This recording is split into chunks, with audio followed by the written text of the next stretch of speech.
Okay, so yung next operator natin yung not or equal to. So, ito-check yung variable natin kung true.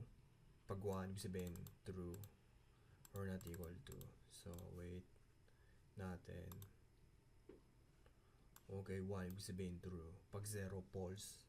So, ibig sabihin itong not, hindi siya parehas. So, i-reverse natin yung value. Diba kapag equal to, pag nilagyan mo siya ng not, ibig sabihin not ang tawag din sa itong sign na to. So, itong sa programming language, pag ginamit nyo, ibig sabihin, i-reverse nyo yung equal. So, tandaan nyo yun na importante to. Okay, so, not or equal to.